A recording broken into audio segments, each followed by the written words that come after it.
കിടപ്പുരോഗിയായ ഒരു അമ്മ, 32കാരനും അവിവാഹിതനുമായ അവരുടെ മകൻ. ഇന്നലെ സാധാരണ പോലെ കിടന്നുറങ്ങിയ അവർ അതിദാരുണമായി മരണപ്പെട്ടു എന്ന വാർത്തയാണ് ഇന്ന് നാട്ടുകാരെല്ലാവരും കേട്ടത്.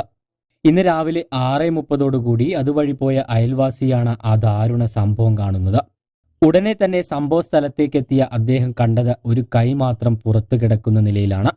തുടർന്ന് ഉടൻ തന്നെ പോലീസിനെ വിവരമറിയിക്കുകയും പോലീസും ഫയർഫോഴ്സും സ്ഥലത്തെത്തി ഇരുവരെയും പുറത്തെടുത്ത് ആശുപത്രിയിൽ എത്തിച്ചു.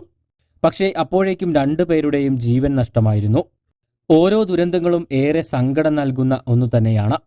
എന്നാൽ ഇവരുടെ മരണം അവർ തന്നെ വിളിച്ചു വരുത്തിയതാണെന്ന് പറയേണ്ടി വരും.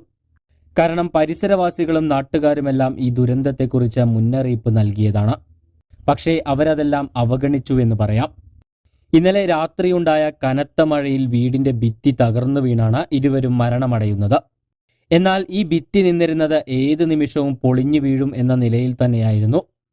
അതുകൊണ്ട് തന്നെയാണ് അവിടെയുള്ള പഞ്ചായത്ത് മെമ്പറും നാട്ടുകാരുമടക്കം ഇവരെ മാറി താമസിക്കാനായി നിർബന്ധിച്ചത്. വീടിന്റെ ശോചനീയാവസ്ഥ പഞ്ചായത്ത് അധികൃതർ വന്ന് നേരിൽ കണ്ടതുമാണ്. അപ്പോഴും അവർ ഇത് വാസയോഗ്യമല്ലെന്നും താൽക്കാലികമായി ഇവിടെ നിന്ന് മാറി നിൽക്കണമെന്നും ഇവരോട് അഭ്യർത്ഥിച്ചിരുന്നതാണ്. ഇന്നലെ പോലും ഒരു അയൽവാസി മുന്നറിയിപ്പ് നൽകിയെന്നാണ് പറയുന്നത്. താൽക്കാലികമായി അവിടെയുള്ള പാർട്ടി ഓഫീസിലേക്ക് മാറാമെന്ന് വരെ അവർ പറഞ്ഞിരുന്നതാണ്. ലൈഫ് മിഷൻ പദ്ധതിയിൽ വീട് ഇവർക്ക് പാസ്സായിട്ടുണ്ടെങ്കിലും പക്ഷേ അത് സമയബന്ധിതമായി മാത്രമേ അവർക്ക് ലഭിക്കുകയുള്ളൂ. അതുവരെ ഒരു താൽക്കാലിക ഷെഡ് നിർമ്മിച്ച് മാറാമെന്നും പഞ്ചായത്ത് മെമ്പർ ഇവരോട് പറഞ്ഞതാണ്. ഇനി വീട് മാറാൻ ഉദ്ദേശമില്ലെങ്കിൽ കിടക്കുന്ന കട്ടിലെങ്കിലും മാറ്റിയിടണമെന്ന മെമ്പർ ഇവരോട് അപേക്ഷിച്ചിരുന്നുവെന്നാണ് പറയുന്നത്. എന്നാൽ അതിനുപോലും അവർ തയ്യാറായില്ല എന്നും അവർ പറയുന്നു. എന്തായാലും ആ വാശി കലാശിച്ചത് അവരുടെ മരണത്തിലായിരുന്നു. പാലക്കാട് കണ്ണമ്പ്ര കൊട്ടേക്കാടാണ് സംഭവം നടന്നത്. കൊടക്കുന്ന് വീട്ടിൽ സുലോചന, മകൻ രഞ്ജിത്ത് എന്നിവരാണ് ദാരുണമായി മരണപ്പെട്ടത്.